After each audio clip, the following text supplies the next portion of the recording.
तो चलिए आज एक ऐसी कहानी में उतरते हैं जो सुनने में बिल्कुल किसी फिल्म की स्क्रिप्ट लगती है, लेकिन है 100% सच्ची। ये कहानी है भारत की सबसे जानी मानी मेडिकल यूनिवर्सिटीज में से एक के अंदर हुए एक बहुत बड़े धोखे की। जरा इस पर गौर करिए। एक तरफ एक ऐसे शख्स की इमेज है जो किंग जॉर्ज मेडिकल यूनिवर्सिटी यानी केजीएमयू का एक बहुत ही सम्मानित डॉक्टर है, और दूसरी तरफ है वो हकीकत जो सबके होश उड़ा दे कि वो आदमी असल में सिर्फ 12वीं पास था और उसके पास कोई, जी हां, कोई भी मेडिकल डिग्री नहीं थी। ये सब देखकर सबसे बड़ा और सीधा सवाल मन में यही आता है, आखिर ये हुआ तो हुआ कैसे? कोई सिर्फ 12वीं पास होकर देश के सबसे बड़े मेडिकल इंस्टीट्यूट्स में से एक में अपनी जगह बनाने में कामयाब कैसे हो गया? चलिए इसी रहस्य से पर्दा उठाते हैं। तो सबसे पहले बात करते हैं इस कहानी के मेन कैरेक्टर की। आखिर ये बहरूपिया था कौन जिसने इतना बड़ा खेल खेला? इस शख्स का नाम है हस्साम अहमद। कागजों पर हस्साम की पढ़ाई शिया कॉलेज से सिर्फ 12वीं तक हुई थी, लेकिन उसने अपनी पहचान बनाई एक डॉक्टर की, केजीएमयू के डॉक्टर की, और इसी पहचान की आड़ में वो स्टूडेंट्स और यहां तक कि मरीजों को भी अपना निशाना बना रहा था। अब सवाल ये है कि उसने अपनी ये झूठी पहचान इतनी मजबूत कैसे बनाई, कैसे लोगों को यकीन दिलाया?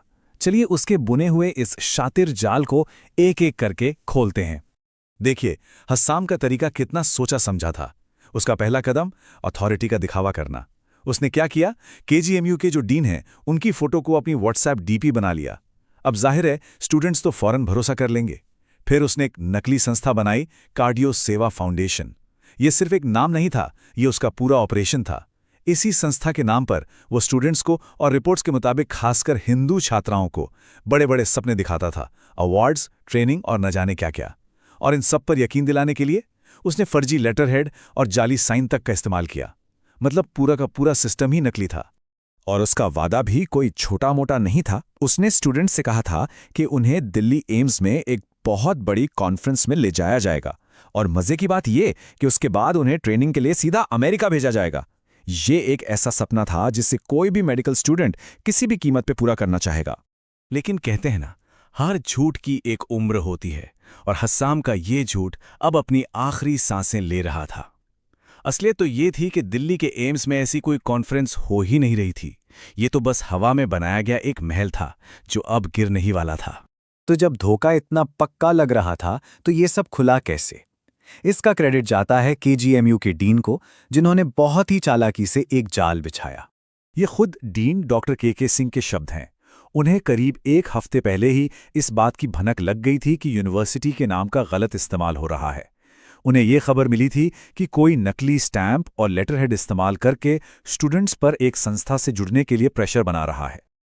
और बस यहीं से असली खेल शुरू हुआ।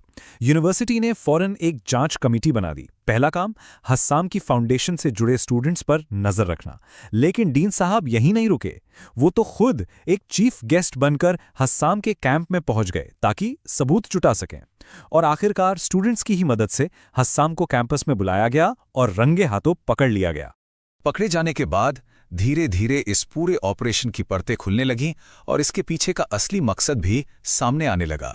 पूछताछ में हस्साम ने माना कि वो अकेला नहीं था।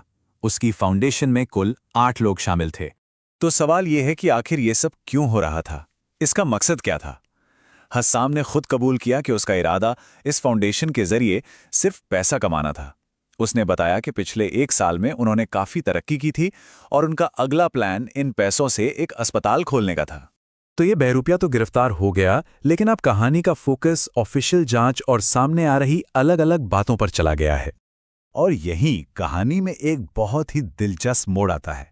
एक तरफ डीन ने अपनी प्रेस कॉन्फ्रेंस में दावा किया कि ये पूरी योजना एक धर्मांतरण की साजिश का हिस्सा थी। वहीं दूसरी तरफ पुलिस में जो ऑफिशियल एफआईआर दर्ज हुई है उसमें धोखाधड़ी, जालसाजी और छल के चार्जेस हैं, लेकिन उसमें इस धर्मांतरण वाली बात का कोई जिक्र नहीं है।